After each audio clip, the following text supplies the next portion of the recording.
Feel free to just let me know if there's anything that you all need in the chat. I'm here. I'm going off video now, and I love you all, and you will be beautiful. And thank you.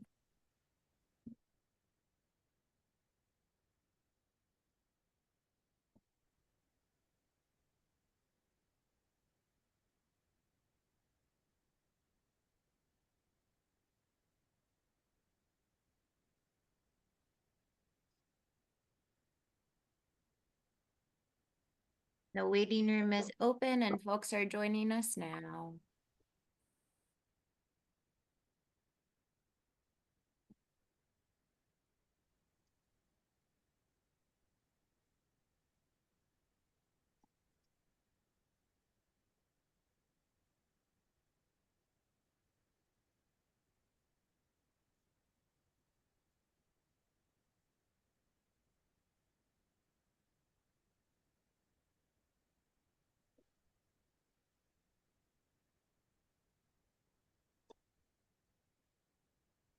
Welcome, everyone. Thank you so much for joining us today. It's good to see everybody.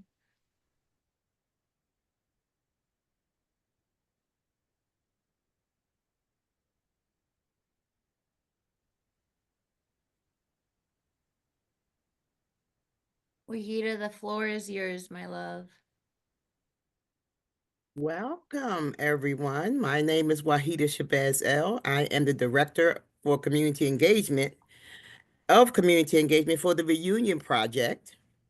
And I just want to welcome everybody here. So we're going to let people get on. You're welcome to introduce yourselves in the chat.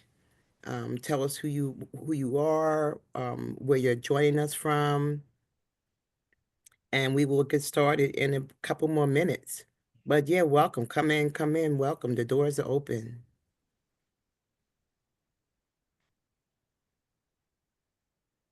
We have an exciting discussion for you today, very timely discussion for us today as Americans, as people living with HIV. And I'm glad that you are joining us to be a part of that. Oh, my girl Mary just joined from Denver. I love you, Mary. Hello, Wahida.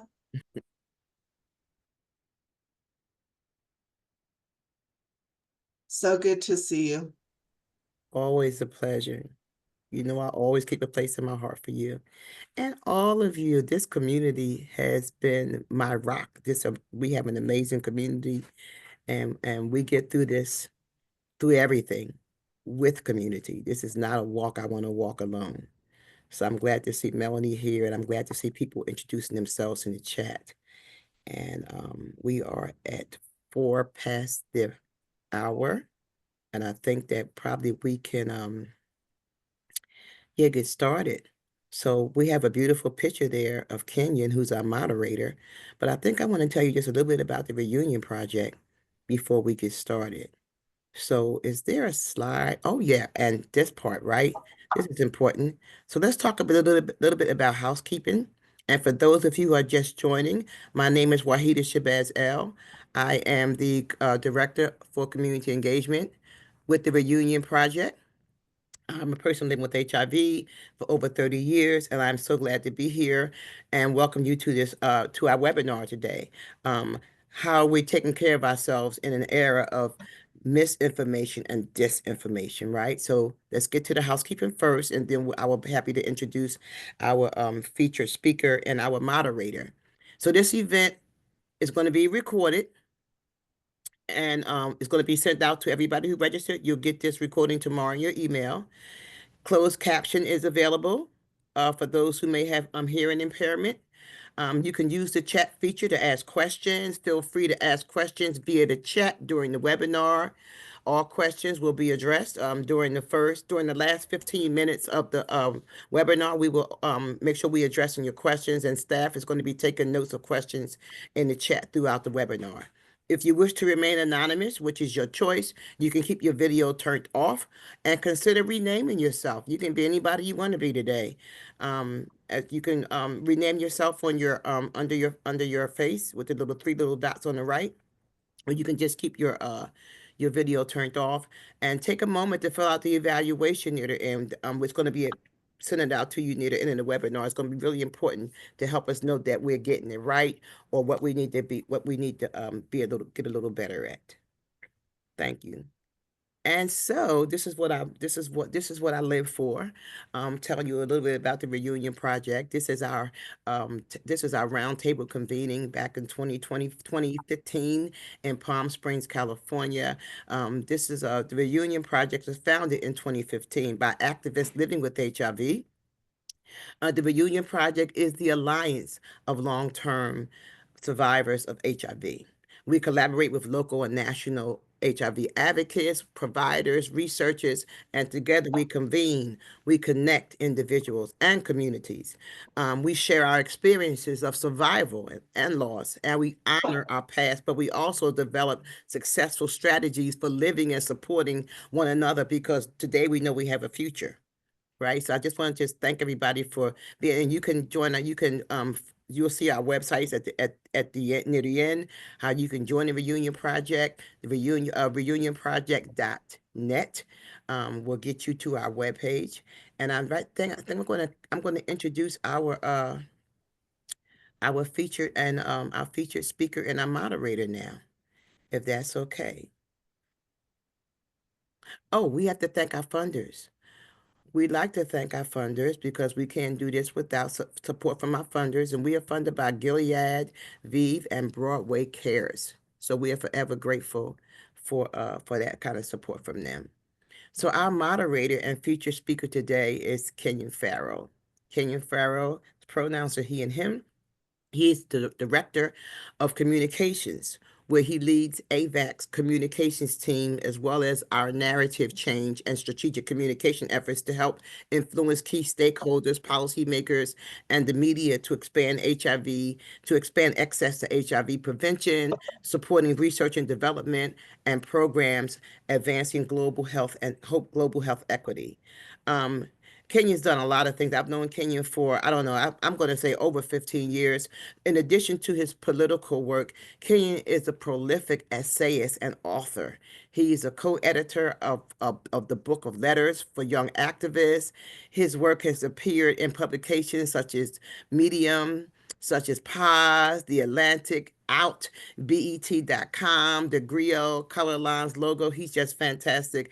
And he's been hailed for his work by numerous institutions, including Out Magazine, the Advocates magazines, The Roof. Um, it's just so much, right? But let me say this, I'm profoundly honored um, to be able to introduce Kenyon. And the only thing that's missing, I see from his bio, is that Kenyon and I worked together at CHAMP years ago, and Kenyon helped develop the narrative around the root cause analysis. And that's what I love most about it. But I'm profoundly honored to introduce you all to our our featured speaker today and moderator, Kenyon Farrow. Thank you so much, Wahida. We have known each other a long time, maybe 20, all close to 20 years, I think. But very glad to be here and very glad to be invited by the Reunion Project to moderate this conversation about self-care in the age of misinformation and disinformation. I think this topic is really important to me among many things that I've written, over the many years I've been doing this work. I've done a lot of writing about sort of misinformation and conspiracy theories in, health.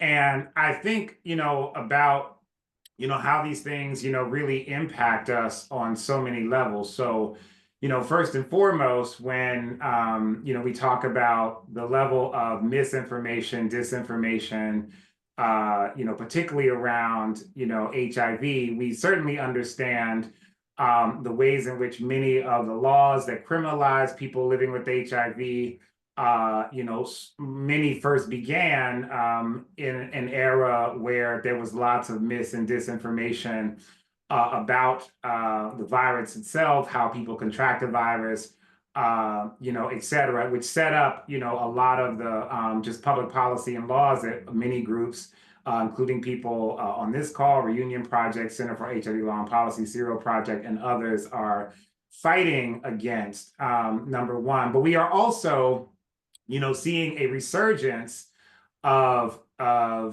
lot of mis and disinformation around HIV that has happened as a result of, in a lot of ways, social media, right? So one, we now live in a world where people can really bypass like official channels of information and get information from people who, are not either personal experts in terms of people living with HIV, or they're not experts in the science or research around HIV, and so people can just kind of make up things and are able to spread a lot of mis and disinformation through social media that way. Secondly, I think that in addition to impacting our public policy, we know that these things also just impact people's lives. Stigma, to a large extent, is driven by misinformation, right? And disinformation.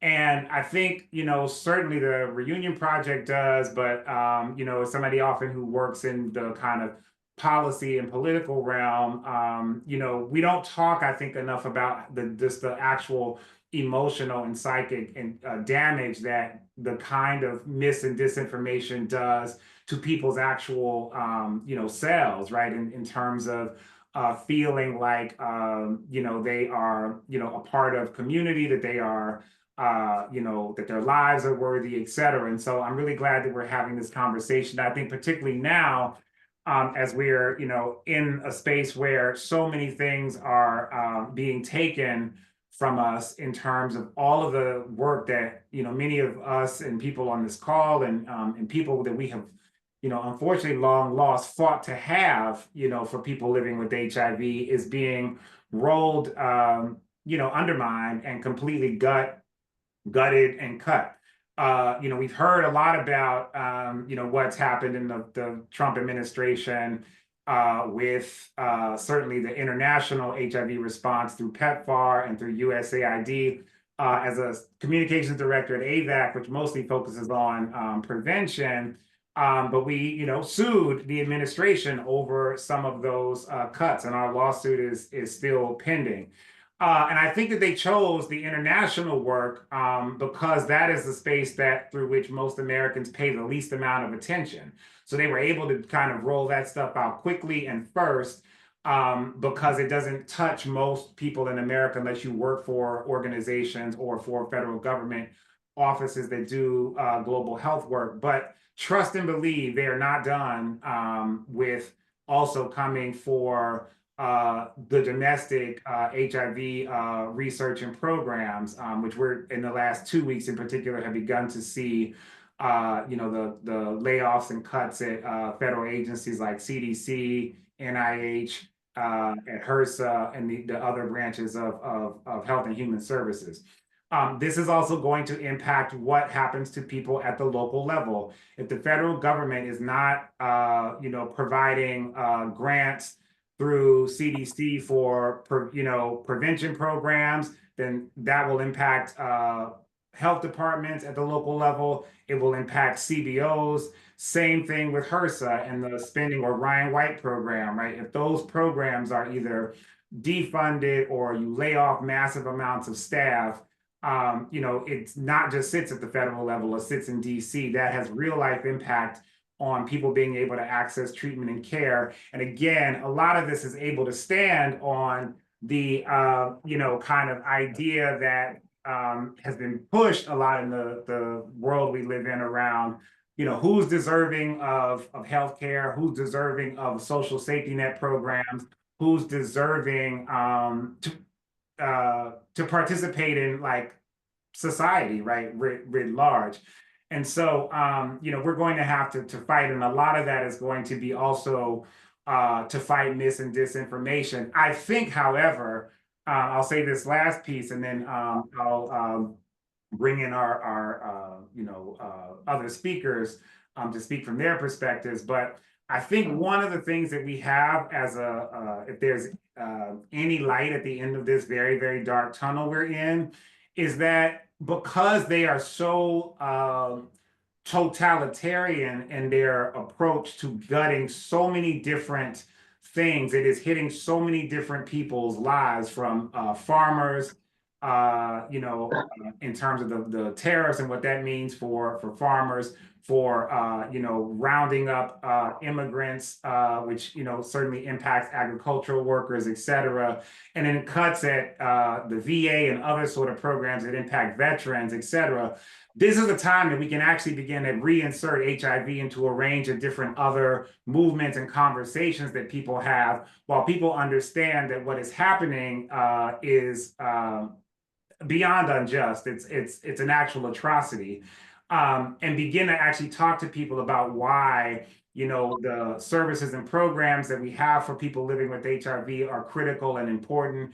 We can also begin to talk about and demystify HIV, right, and what it means for people to be on treatment, and really get to people to talk about what U equals U means, because they now understand what the cuts to treatment programs will mean for people living with HIV. We can also then talk about the things that have been harder to get people to see or understand, right, in some of our past work. So I just offer that as like one thing that I think that is we can use, right, to our benefit, I think, as we continue to fight this administration and its perpetual use of mis and disinformation in order to gut a lot of the programs that protect a lot of our folks. So with that, I want to bring in each of our speakers this afternoon. And so I'll just actually give them each an opportunity to, introduce themselves and talk a little bit about, who you are. If you are, representing an organization, you can certainly speak to that, the work you do in the community. And I also ask each speaker to just quickly name, how, what are the ways in which you are also taking care of yourself in this moment. And so first we'll start with Kim. So I'll turn it over to you, Kim, to introduce yourself. Can you hear me? Yep, we can hear you. Okay. Why does it say that? Oh, so hi everyone. Good afternoon. My name is Kim Canady. I am a lifetime survivor, also known as a dandelion. I've been living with HIV for 38 years. For me, I've been also working in the field of HIV since the age of 12. So that's, Jesus, too, that's a long time for me sometimes. Kind of forget how long it is because it's a part of my life. But it's not my whole life. I'm also the communications director over at the Dandelions Inc. But I am also the founder of Conversations with Kim, where everything is rooted in compassion, education, and liberation. I'm a pleasure activist. I believe in really talking about what is the pleasure part of life, not just HIV, but also exploring that when it comes to sex and pleasure, also being a sexuality educator, HIV/AIDS advocate, activist. I kind of dibble and dabble in a lot of stuff. And what keeps me sane and keeps me calm and my self-care is I do hair, right? Give me a color, give me a rinse, give me a weave, some braiding hair, and I will braid something up. And then on my other spare time, I have carved out, thank you, COVID, for giving me that time. Every day I take a 2 to 3 mile walk. It used to be 4 miles, but then my ankle got sprained. So now I'm inching back there, but I do a 2 mile walk every morning. I listen to a podcast. I listen to my favorite album from the 90s, early 2000s, and I just rock out. And that's how I start off my day is that walk, that peace, that center before I jump into everything for the day. Thank you so much, Kim, and good to see you. And next, I'll turn it over to Caprice. Am I unmuted? Yep, we can hear you. Fantastic. Good afternoon, everyone. My name is Caprice Carthens. I'm calling from the city of Chicago. My pronouns are she, her, and hers. And I am in charge of the girls. As of March 28th, I celebrated two things: 27 years of society and 40 years of the virus. So for self-care for me is not playing victim anymore. Not playing victim at all. I know my worth. I know my value. Self care for me is finding peace for me, learning to say no. I'm in my season of restriction. That's what I'm doing now. So I'm not allowing folks to have access to me who are constantly pulling. If you're not pouring, push it. Keep it moving. That's where I'm at. And I find peace in. I'm the matrix of my family, along with my twin brother. So I get to share positive information. I get to educate my family and my community, but I also get a chance to have wonderful times with my great grandchildren who are here today. There are about five of them here today, and they're hungry. So I'm in the house now making spaghetti and string beans, and yes, string beans and garlic bread. That's what they're doing now. So they're all watching. They're supposed to be watching the videos or whatever they're supposed to be doing in there, and so they're kind of quiet and out of my way because they know that Nana does not play. But I'm also the community co-chair for our planning council, our systemic infectious disease bureau. I am a board of directors for the board of director member for the AIDS Foundation of Chicago, and I have my own nonprofit organization called Equity Alliance Health of Illinois, where I provide supportive services for trans and non-binary community members. And I just became a lab director, a laboratory director for the Accelerates pharmacies here in Chicago. So I am that girl. Yeah, You were clearly in charge of the girls. I am in charge of the girls.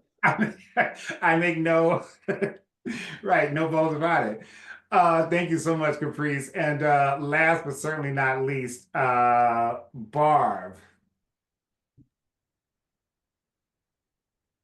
Oh, good morning, everyone. It's so good to see you all and to be in this space. Kenyon, first off, I want to thank you for setting this conversation in the political moment.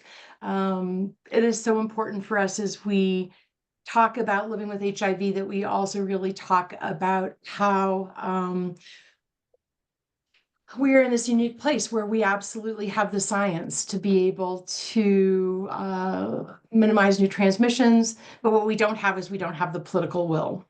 And what we're seeing now is this erasure of all of the progress that has gotten us to this place where we can talk about ending the HIV epidemic, meanwhile knowing that we're all still going to be here. And make no mistake, what we're seeing is the erasure of trans communities, gender diverse communities, immigrant communities, sex workers. We're seeing so many of our friends being removed. And as Kenyon said, make no mistake, it is going to come and impact us as well. And so this collective moment to be here and to share both how we take care of ourselves, but also how we commit is so important. So thank you.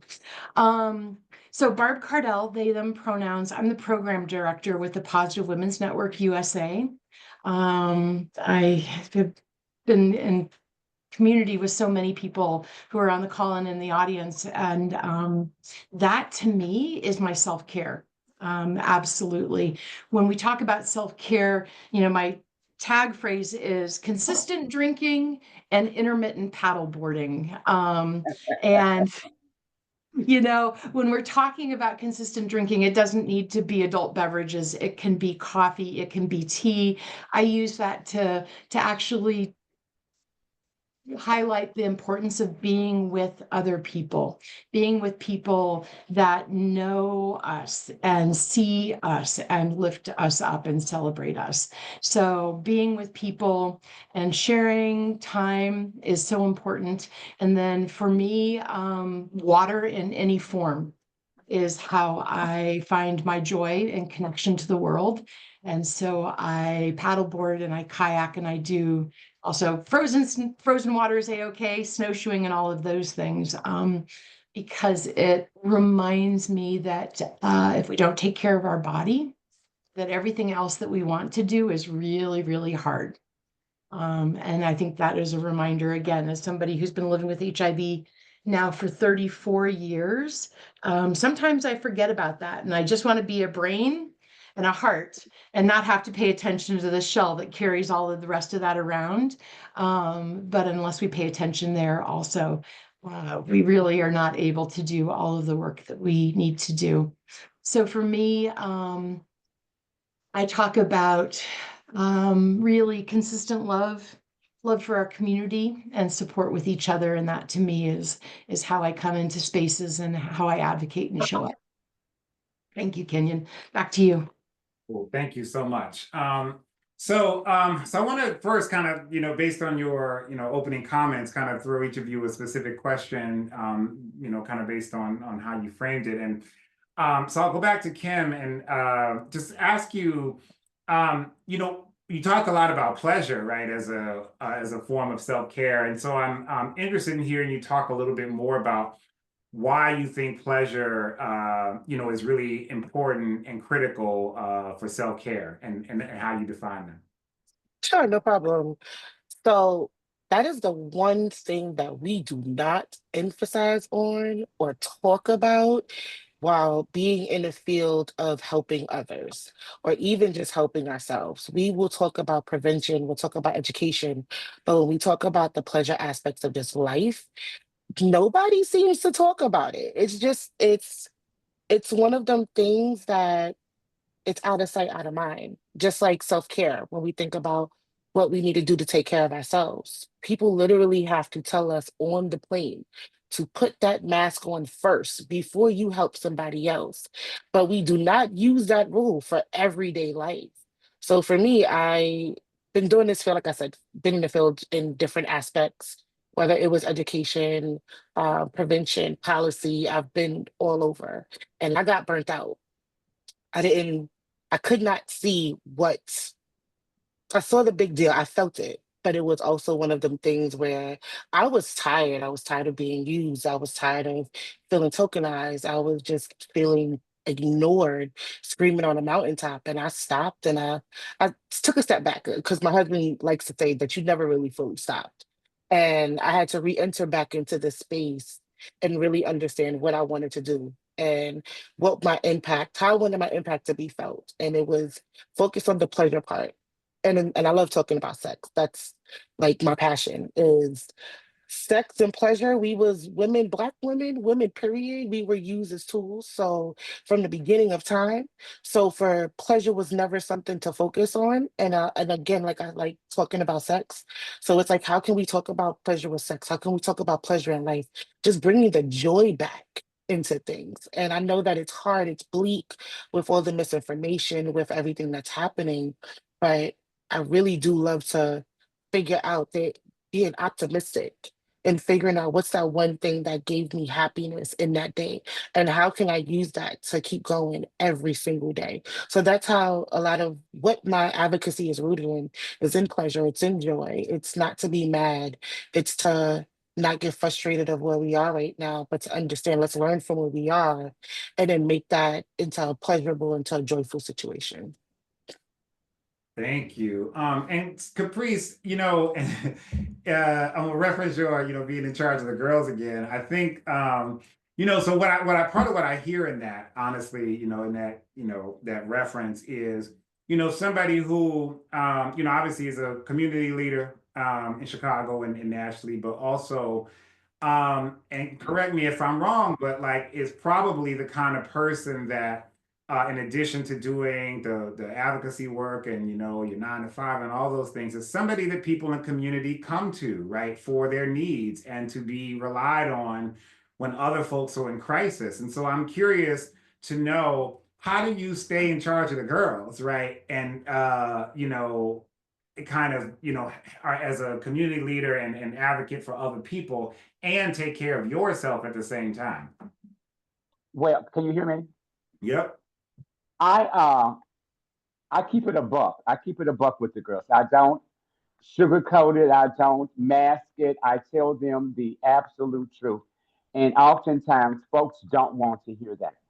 From a trans perspective, most of us don't know what it's like, or may not have the experience. Most of us don't have the experience of what it's like to be in true relationships and partnerships because most of the guys that are attracted to us are they have secretive, so they don't publicly embrace and do all this.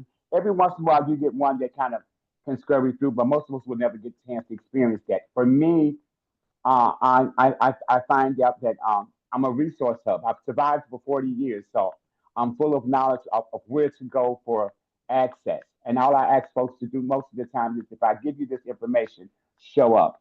And when they don't show up, they'll come back, they'll spin the block again, and they say, "But I didn't get it, but I gave you directions where to go." And wherever I send you, that person, that resource is connected to another resource. I'm not I can't just open my purse and pull out all the goodies. No, but I can tell you where the goodies are. And most of the time, and I've learned, most of my community members have learned to trust me.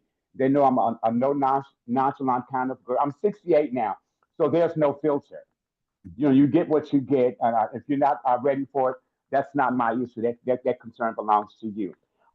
When it comes to, thank you, Kim, for talking about that are part of still having some pleasure in it, because most of the girls, when they find out that they're infected or that they're positive, sex becomes on the back burner. That has not been my experience. I'm sorry, it's just not. My secret is that twice a week, I've got a little black book and I've got a little friend or two. So they come by and they scratch and sniff and do what they do, and they go on. What I'm not doing is, right now I'm in relationship with myself. This is my season of discretion, so I'm very particular about who I want to have access. And if it's a stimulation and release, then that's what that is.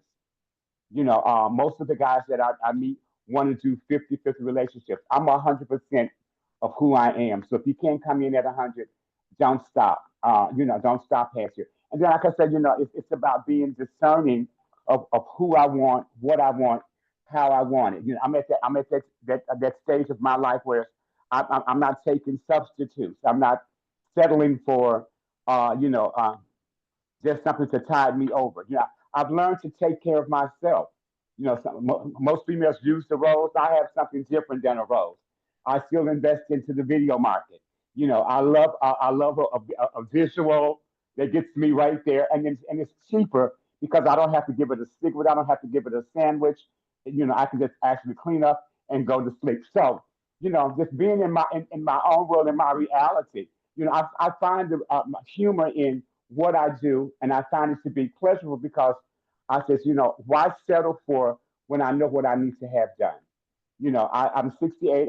I still wear tight skirts, short skirts, high heels, boots. You see how the boots are sitting now, right? I do all of that because that's who I am.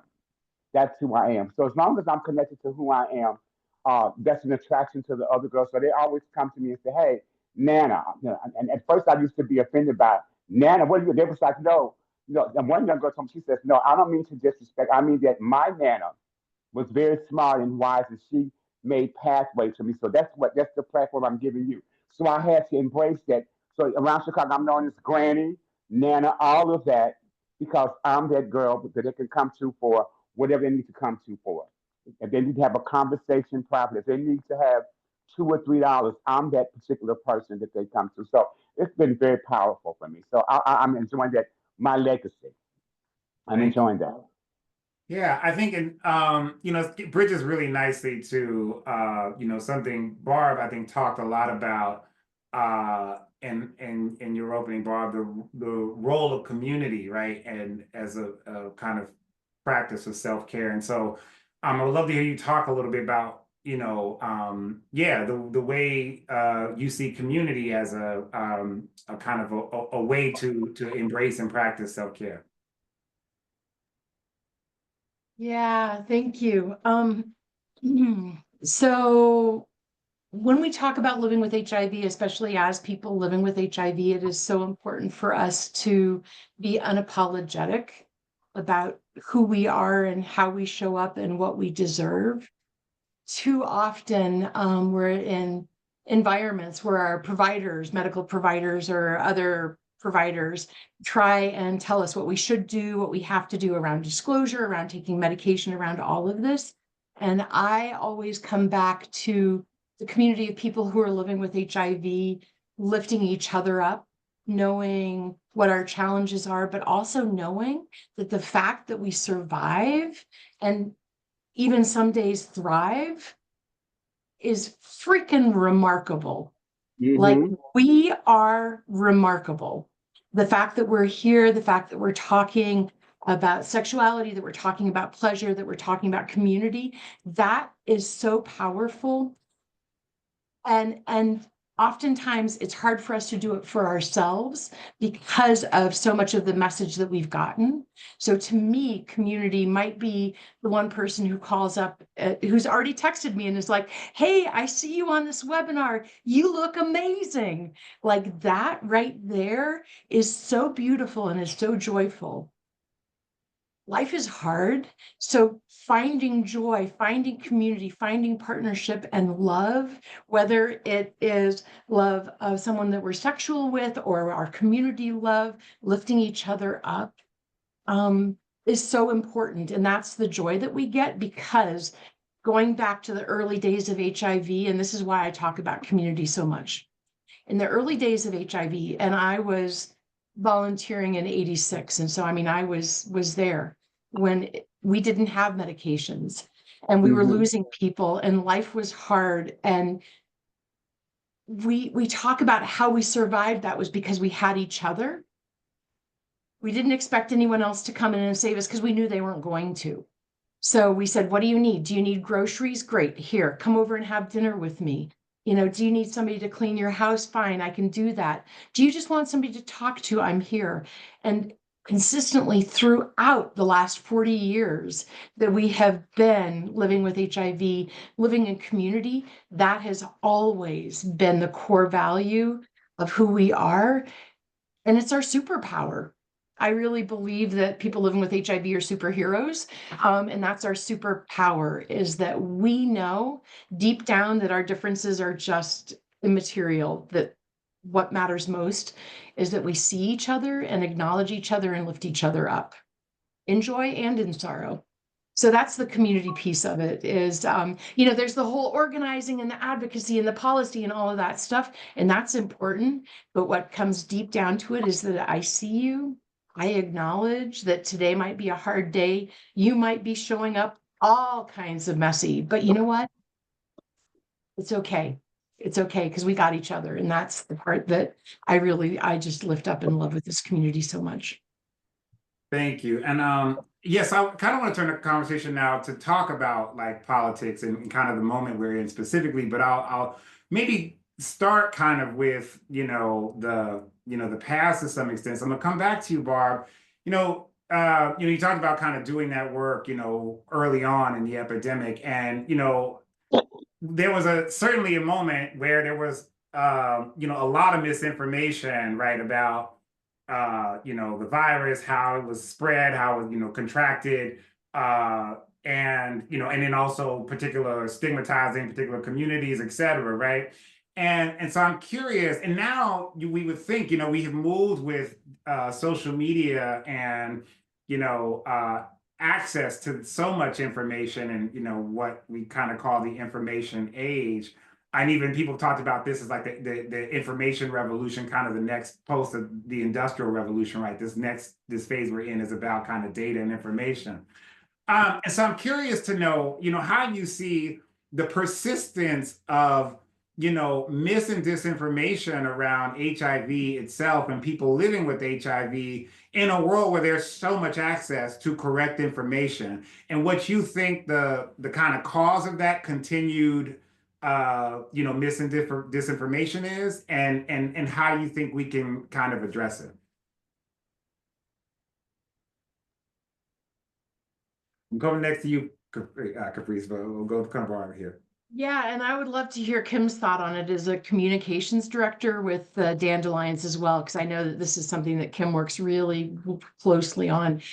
For me personally, the most important thing, and we see this in every aspect of social media and the information age, is choose how much energy you can devote to it Because there are days where like I am super caffeinated and I'm on fire and I will take down every ridiculous person on the internet that's saying anything garbagey about HIV science. I mean, like I'm on and I will spend 8 hours kind of educating the world, right?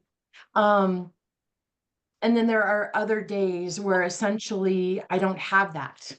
And I know that that I don't have that energy. And so I will either disengage entirely, or will engage with people, mostly people who are living with HIV that need to talk to someone else who's living with HIV. Because, and that's how I interact with it, but about engaging around all of this information, the biggest part is to ask questions, ask lots and lots of questions when you're kind of deciding. So that's how I engage externally. Internally, for me, taking in information, it is very easy to, especially when things are starting to go wrong, to get scared and to either give up our power, want somebody else to make a decision for us, or to look for an answer that seems like it's going to be an easier solution, or will be something that will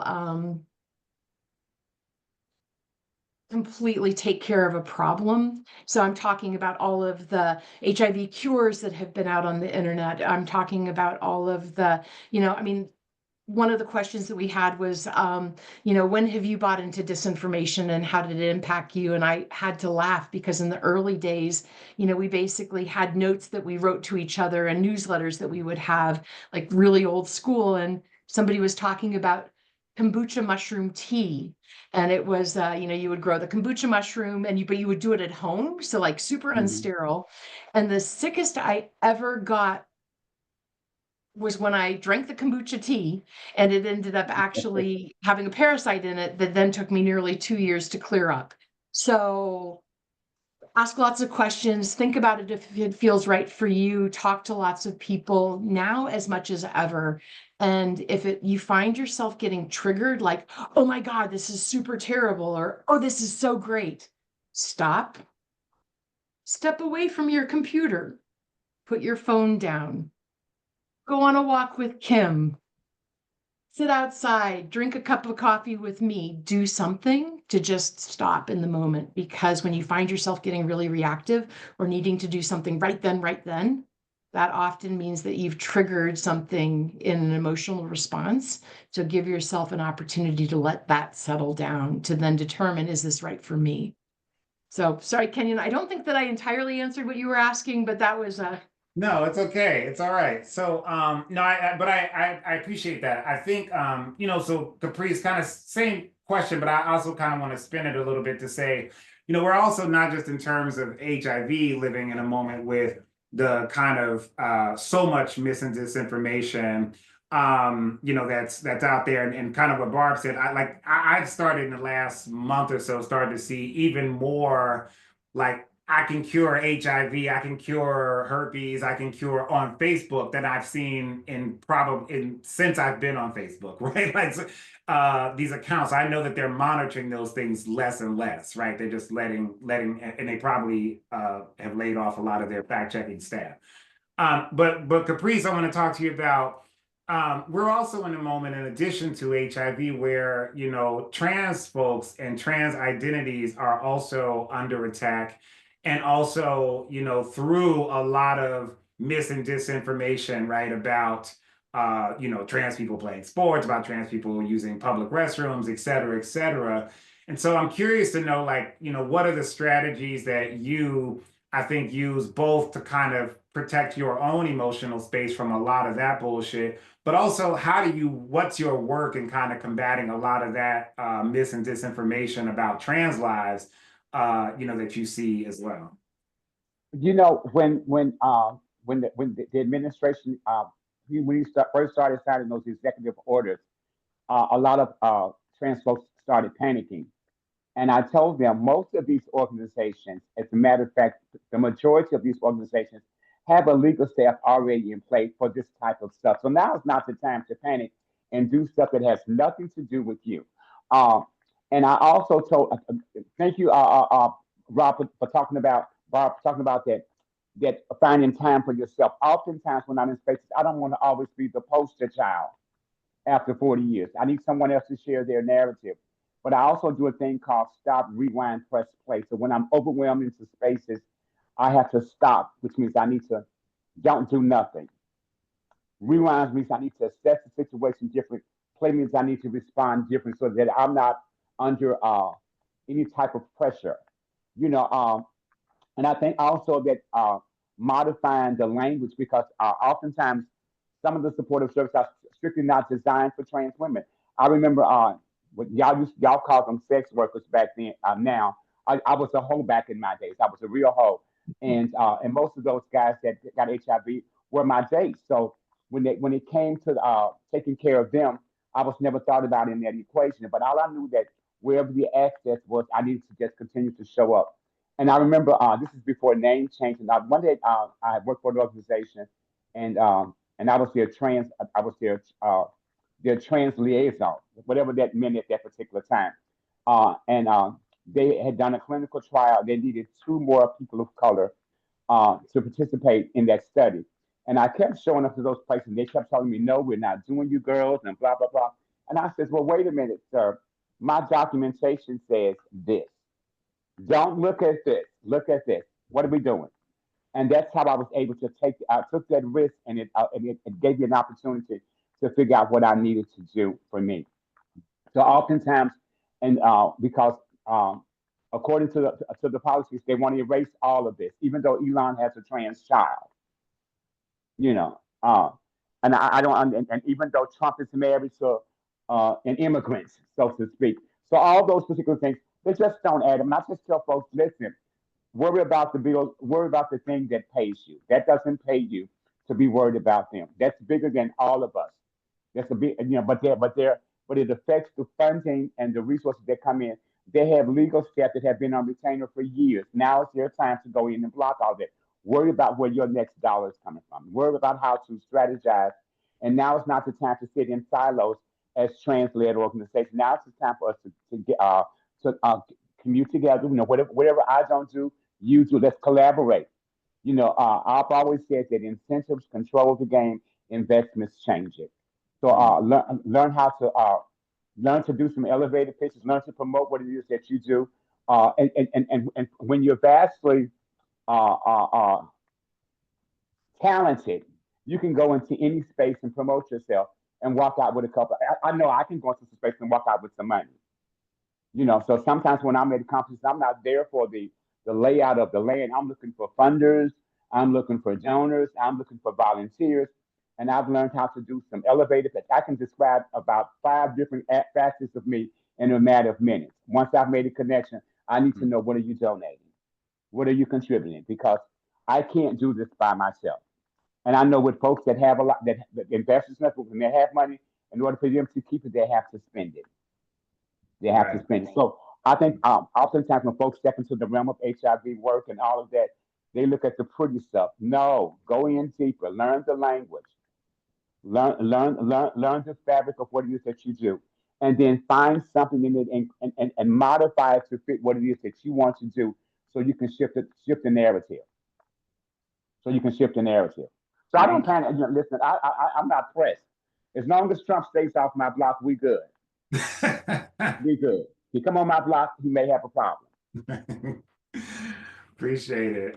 So Kim, as a fellow communications director, yes, I'm interested to hear, from your personal vantage point, even professionally, how you manage, both kind of obviously doing communications, you're, communicating ideas, you're also having to sort of present counter narratives to predominant narratives, that are in the world. And so I'm curious, both, how do you do that work, where you're constantly, trying to promote, more, kind of justice frame narratives for, people living with HIV, but also deal with the kind of mis and disinformation that's particularly in social media and online.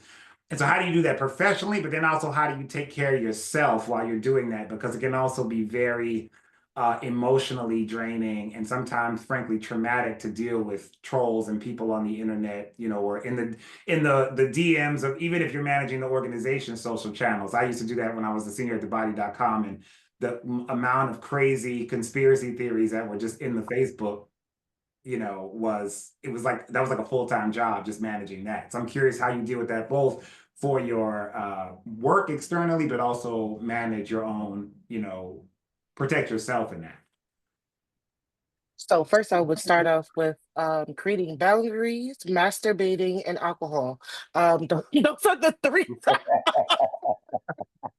Love that. I'm just saying, because nobody, but like they teach you, but they don't really teach you. Nobody prepares you on, especially when you are of lived experience doing this work.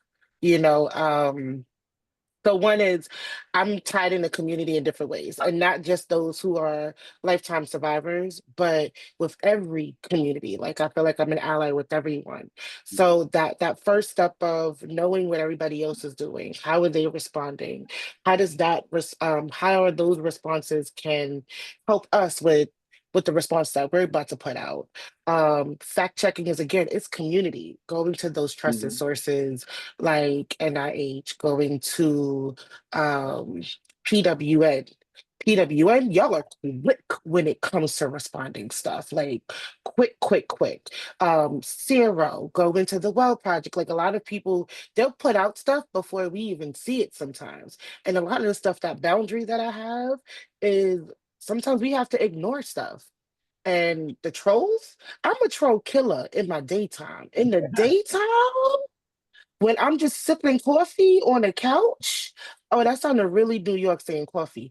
But just sitting on a couch and drinking coffee, I put my feet up, and that's when I really just let go. And I'm in there, especially in the shade room, and I'm reading somebody to filth, but I'm also dropping facts. So like they just had this whole thing, and it's pertaining to this about what's the name?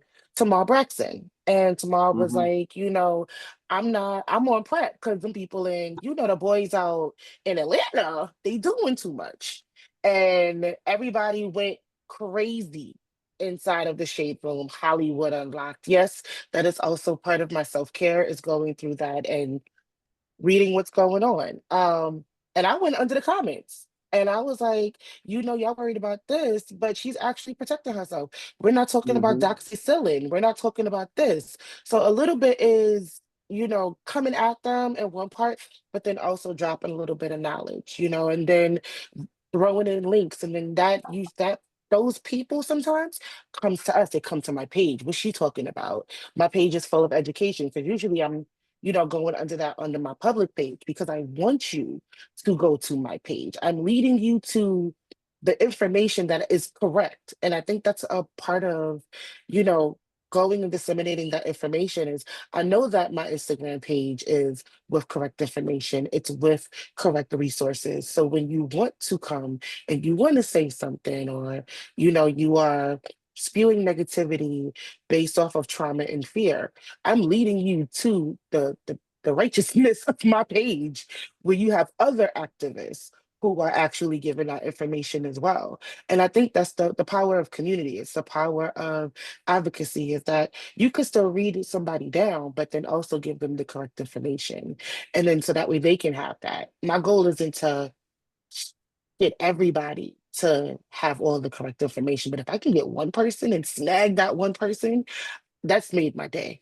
Even professionally at Dandelions Inc., for us, it's we all come together. And even though I might put something out, we all come together and we review it. So that way it's not just one set of eyes. It's all of us, like, let's put this a little bit of this in, let's put a little bit of that. So it is a collective messaging going out as we're also talking to other people, like, just want to update, is this correct? Is this what's going on right now? We just want to make sure these are the proper steps when it comes to advocating for yourself, or even just everybody getting fired from CDC. So we double check and check with different people just to make sure that before we even put anything out, that this is the correct information. And I think that that's one of the ways that we can all learn from each other and work in allyship is talking to each other to make sure that Mhm. this is the correct information. And sometimes the best thing to say is nothing.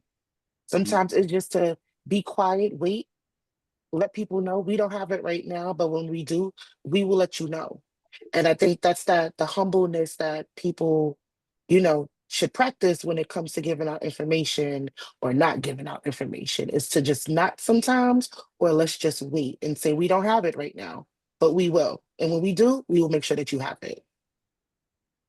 Thank you. And so my last question before we turn it over to the folks online to be able to ask all the questions of the panel is so one, just basically like what are your where do you go to for correct information, and speak about HIV, but also just given the current political moment we're in and thinking about just news sources in general, right? Like where do you turn to when you're like, these are sources that I know to trust, and also how you identify sources that are sketch, right?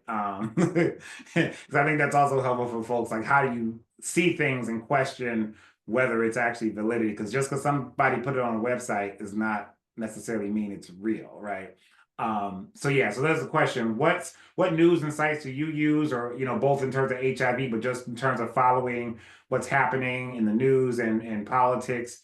And then how do you identify, sources of misinformation? Like, how can you tell something is quote unquote fake news? And we'll go with Caprice first. So for me, what I, I I've been around long enough to know a lie when I hear it. I've been around long enough to know when something's fabricated and when something is so because it alarms me when they in the way they introduce it. And then I have a network of folks on a national level. So wherever it came from, I go to that particular. There's always someone in that state because Google is my good friend. So I find out who this person is, where y'all live at, okay? And I'll check with my little resource there. Have you heard? What have you heard? What's the tea? And then if I'm not satisfied with that information, then I go stretch farther out to folks who actually work in the field on a national level. What have you heard? So it's easy to fact check some of this stuff, but sometimes a lot of this stuff is just foolishness. So, but I don't, like I say, I mind the business that pays me. If it doesn't have a direct effect upon my well-being and it doesn't support the community that I serve, then I don't listen to it. So when folks stop me, have you heard about? Yeah, I heard about it. What came of it? And if they ain't got no response or nothing else, then listen. I don't have to do all the dirty work. Somebody else is gonna come up with it. Now, when it comes down to the narrative, for the final analysis, that's when I get the good piece. Oh, that's interesting. So this is what came out of that. So I don't panic anymore. I'm too old to panic.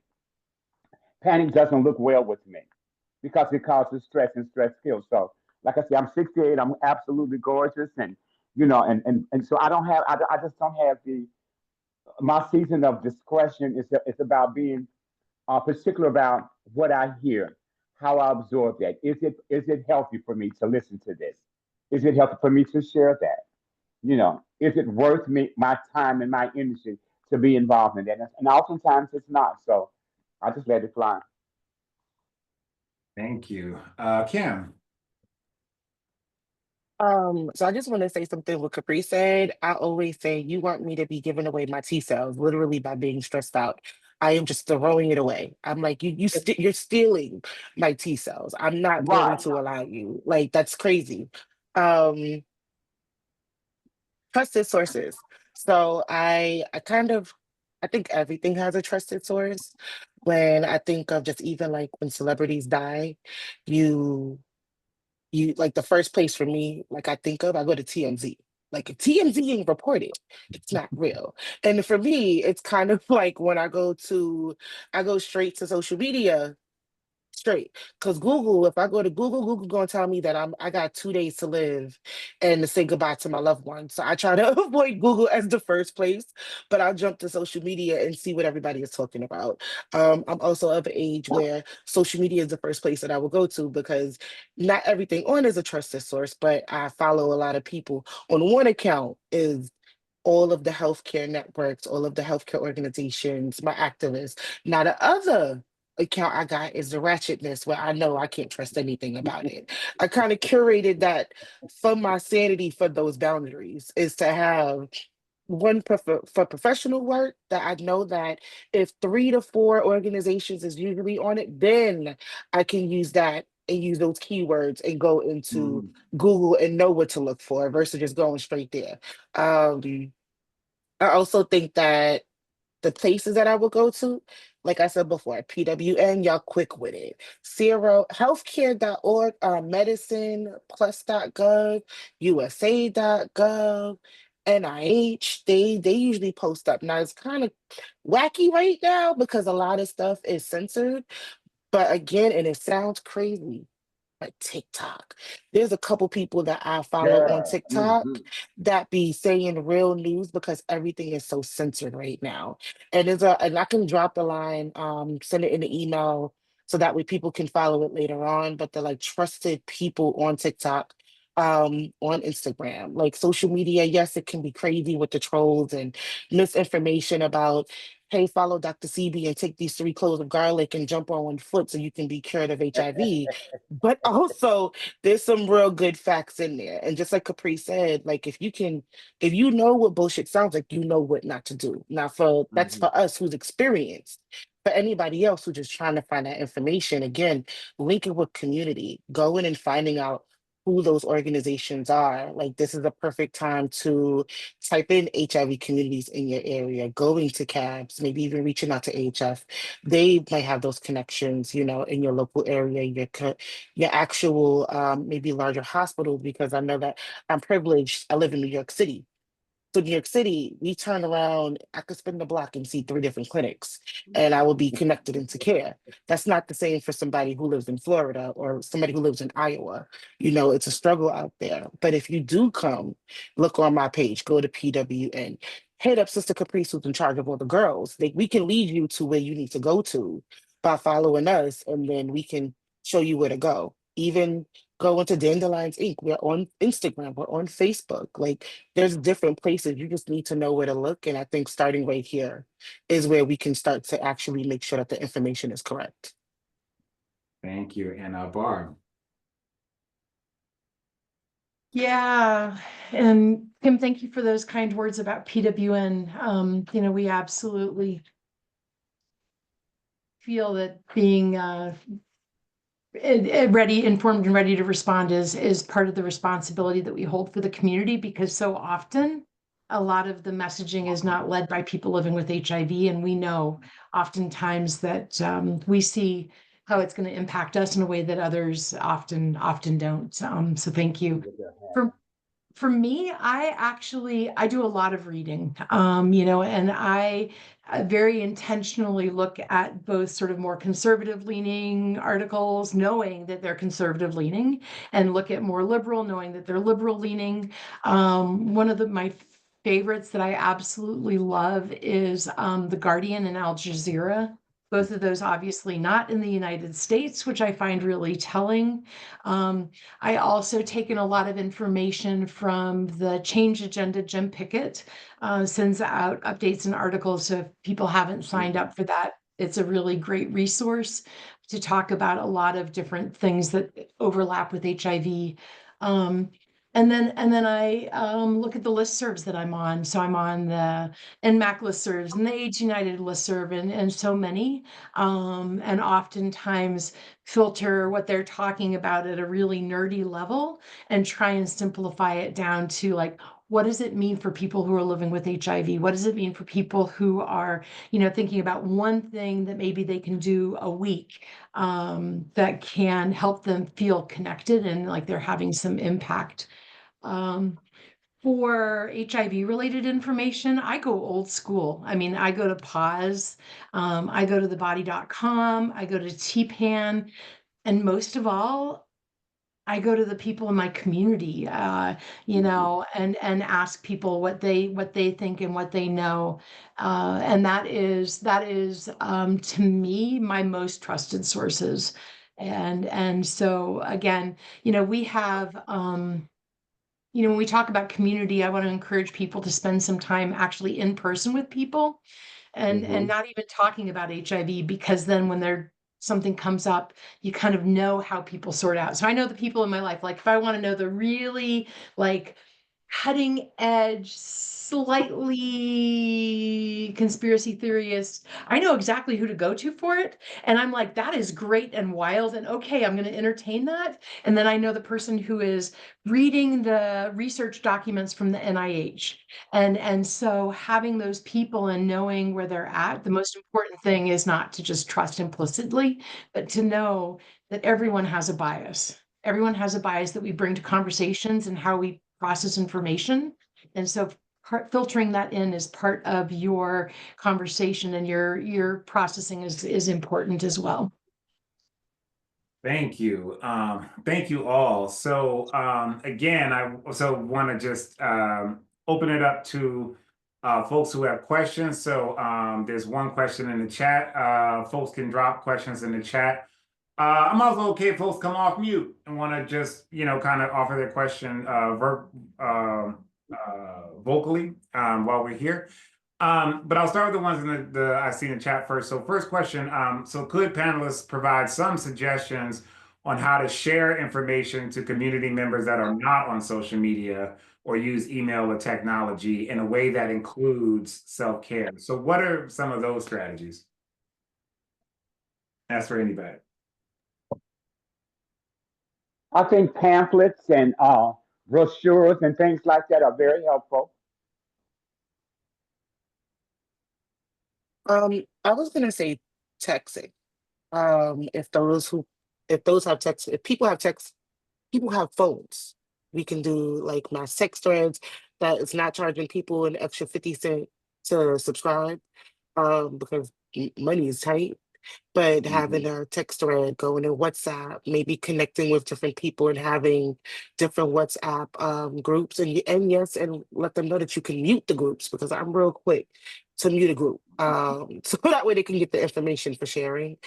Get local community centers. You can go to local coffee shops and maybe hold space there if possible, because I know that how we do, and I won't say we, because I don't know if everybody does. I know that everybody doesn't do it, but I have a group of friends. I have two groups of women I have that are Lifetime Survivor group, where it's not a group, but it's just friends, and we all live on different parts of in the United States. And then I have the other group is like mom activist friends as well, and we all share information, and that's really like start there. And then see if you want to expand. See if anybody else is open in your community to hold space, maybe once a month, by month, like by I'm about to say bi-weekly. I'm getting hungry and everybody keeps eating. Caprice is not gonna be off with the food, with the string beans.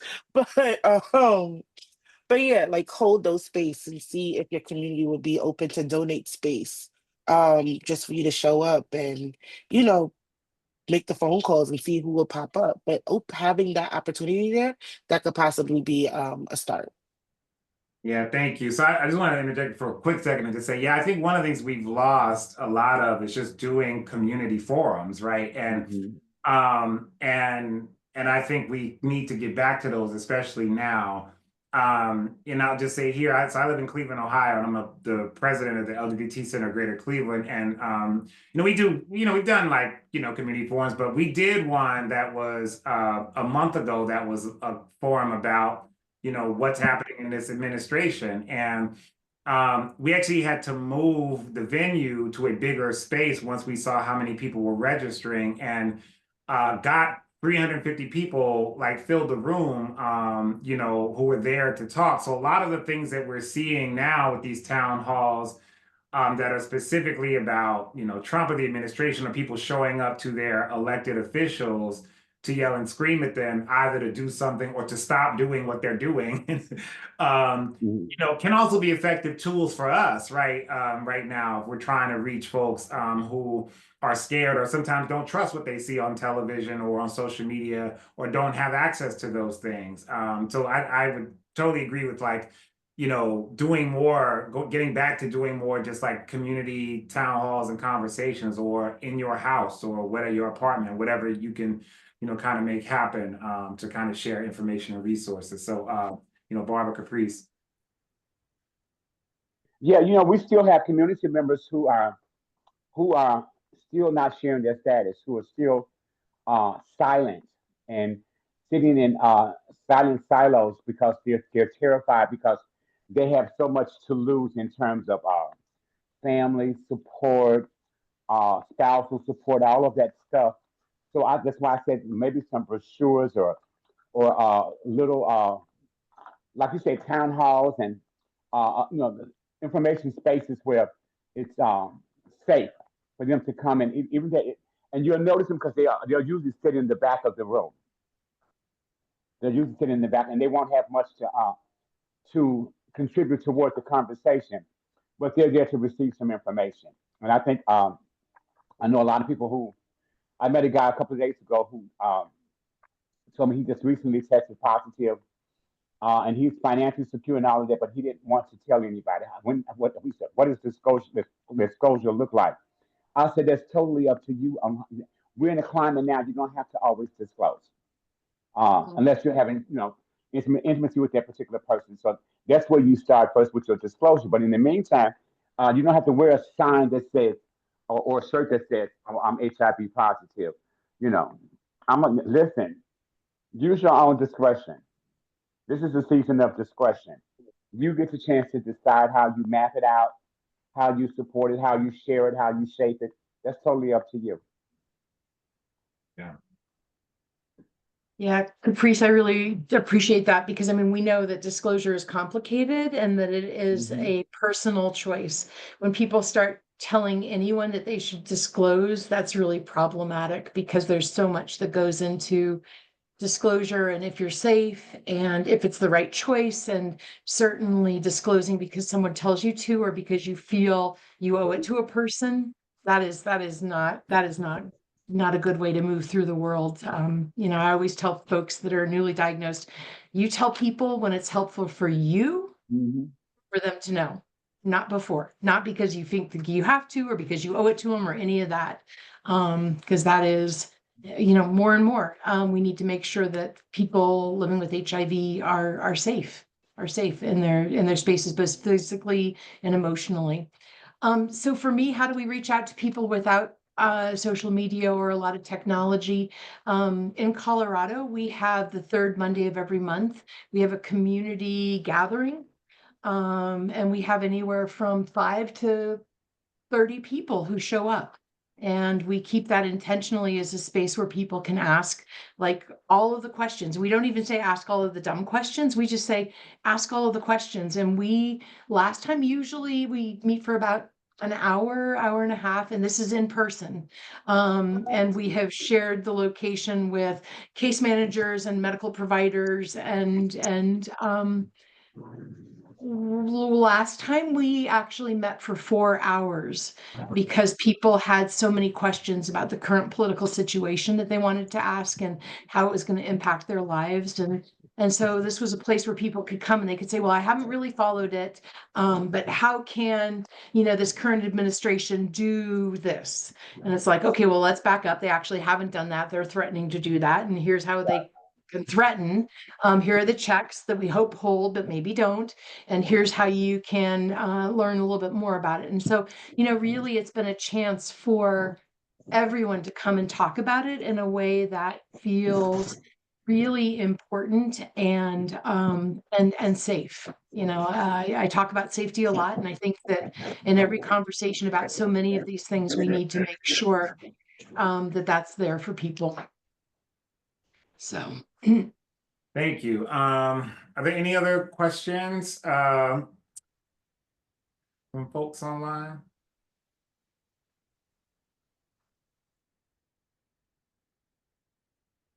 Deidre has her hand up.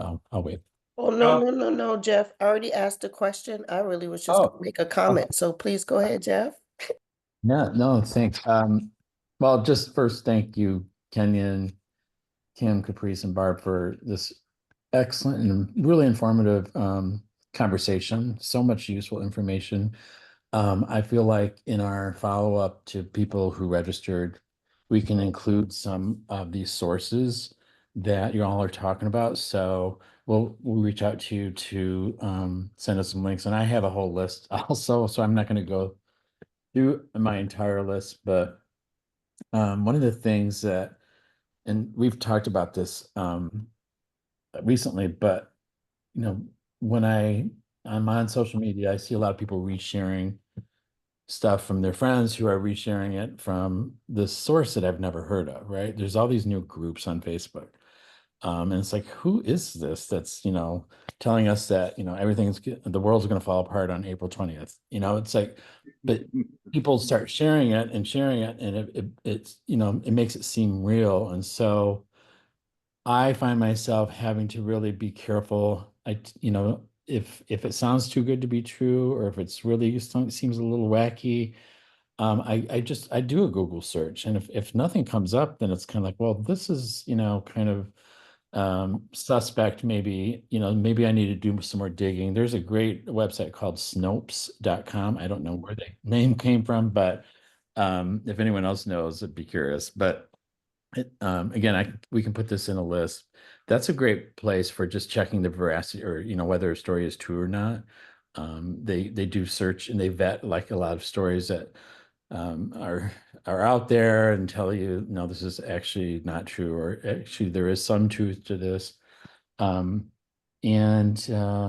there's just if I could recommend one resource, it's Letters from an American by Heather Cox Richardson. It's a blog. She does it every morning, and it really puts everything that's happening in the current administration in the context of history. So she's an historian. She's not a journalist. And so it's really fascinating to how she'll take like something that happened yesterday and compare it to something that happened in 1895, or 1920s, because it's like history repeating itself. And so when you get that historical perspective, sometimes it can make you take pause and think, well, maybe we will get through this. But yeah, it's so again, there's just a lot of resources, and if anyone has any that they want to share, we can send that out in that follow-up newsletter. Thank you. So Deidre, hey friend. Something you have a comment. Go ahead. Yeah, hey friends. I just wanted to say this was very, very, very well put together. The panelists are fire, completely, but then again, I'm a lot biased, because all of you all are my amazing colleagues.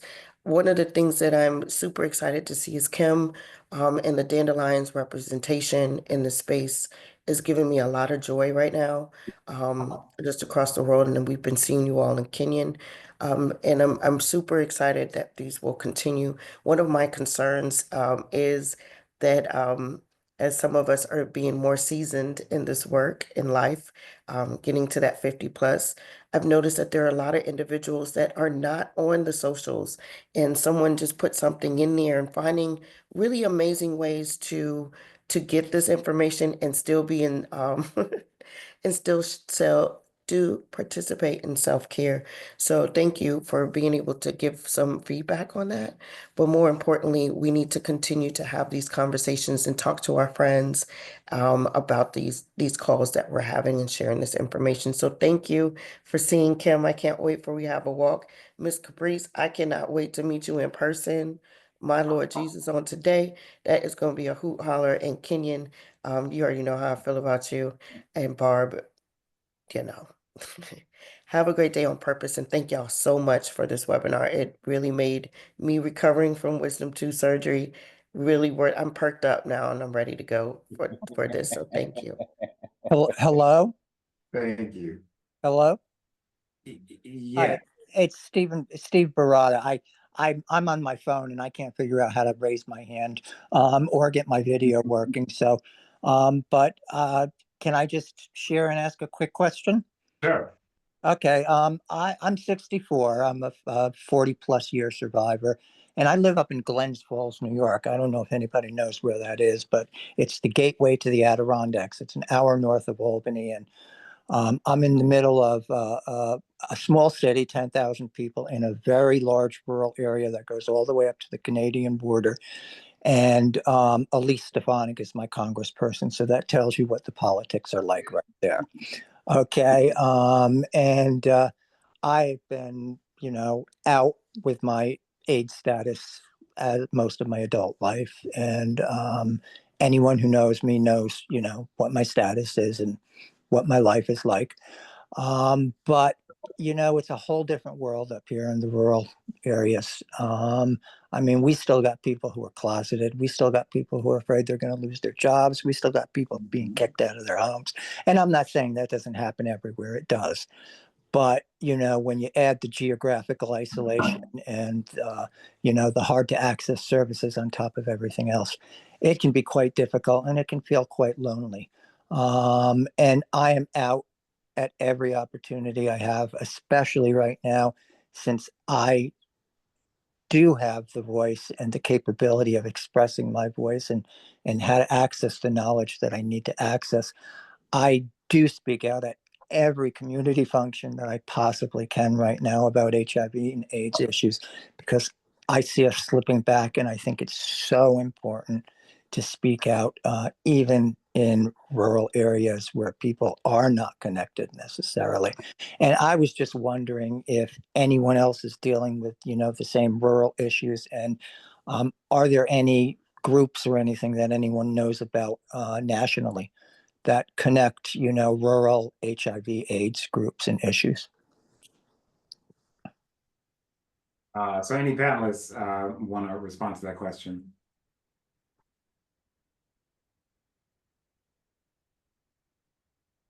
So I will say for myself, it was kind of quiet. No, I do not.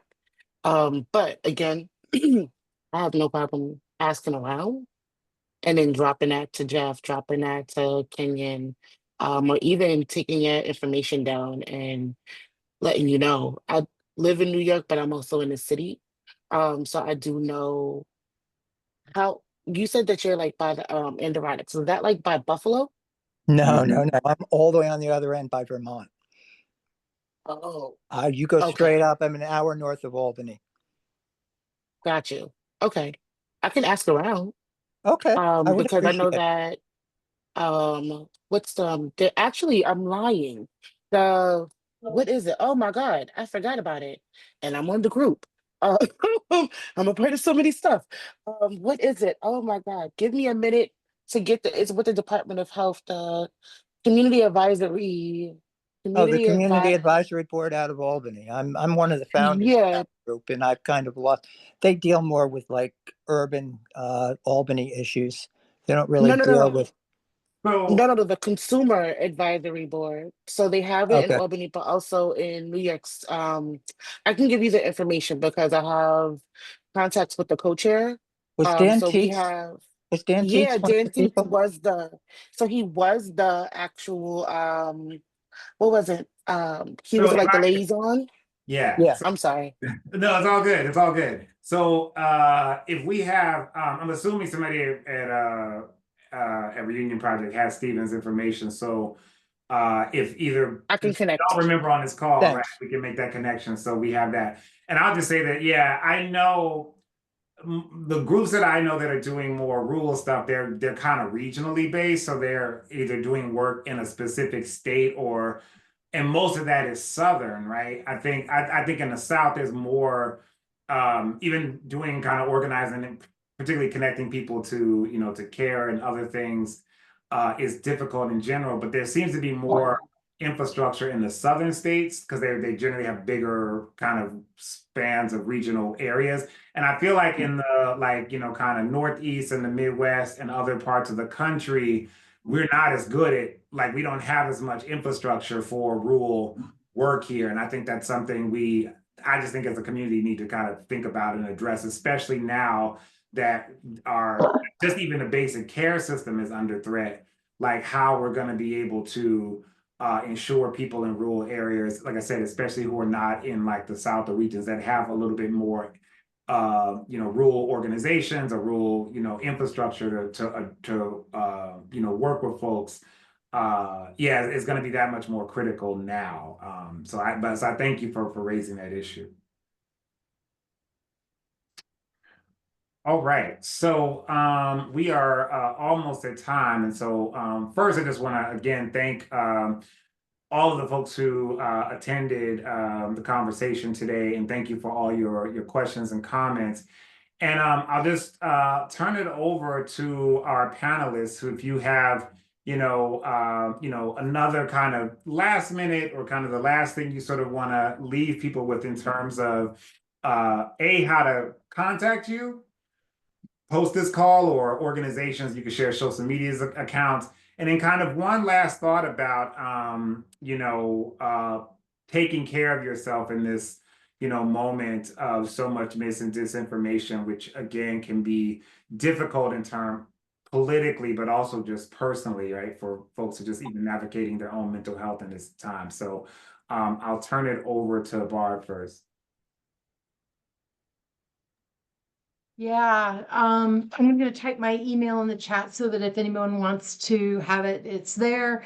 But my short and sweet message is find people, hang on to each other, and love them, because it's together that we're going to be able to survive this. Thank you, Caprice. Give yourself permission to be kind to yourself. Don't wait for someone to authorize it. Give yourself permission to be kind to you. Thank you. And Kim? So I was going to say choosing pleasure is an act of rebellion. That's all I got. And I'll put my information in the chat. Okay, cool. Thank you. So just to give you a second to do that, yeah, thank you. Give yourself grace, right? It's so important. I think all of us, especially folks on this call, pretty much are activists in some way, shape, or form. And I think that we can often be the hardest on ourselves about, what we feel like we didn't accomplish, what losses we have, what, et cetera. But, we have to give ourselves a lot of grace. We've been able to build a real movement that has changed the world. I tell people that all the time, like the HIV, the AIDS movement changed the world. And folks did that when there was no treatment, no PrEP, no infrastructure. The institutions did not have tables for people living with HIV to sit at, to even have a conversation. And look at what the fuck we built. Like, look at what the fuck people built, right? And I think we have that to be proud of and to remember as they try to snatch it all away, right? Because folks gave so much of their time, and some people gave their literal lives to build this, that we can sometimes take for granted. But that is to say that a handful of dedicated people who are passionate about each other and about human life can actually change the world. And so we need to remember that as we go into whatever this period that we have now entered in this country and in the globe. And so with that, I just want to send you all my love and support. And again, thank you for allowing me to kind of hold space for this conversation. And again, thank the panelists, to Kim, Barb, and Caprice, for sharing your thoughts and your experiences with us today. So thank you. And thank you, Kenyon. My pleasure. Thanks. Thank you all so much for joining us today and for sharing space with us. I think like one of the biggest things I've heard today that I can reiterate over and over again is just the amount of like love that we can pour into each other as community. And so I just want to close out the space with this quote. that Jeff shared with us yesterday. Taking care of yourself is not self-indulgence, it's self-preservation, and that is an act of political warfare. Together, we are stronger as a community, and I'm just so thankful for each and every one of you that showed up today, and those of us who couldn't join us today, those of us in our memory. We hold space for everyone, and there's just so much love. Please stay connected with us. We are on all social media. Our website is reunionproject.net. Stay tuned. We have some really exciting programmatic announcements that we're going to be making soon. So if you signed up for this webinar, you will be added to our mailing list and you will receive all of our updates about future programming. And I just really want to say thank you so much to our wonderful featured speaker. Thank you, Kenyon. Thank you, Kim. Thank you, Barb. Thank you, Caprice. I love you all so much, and everything that you bring to this space is so unique and genuine. And I'm just so thankful that you all were here with us today.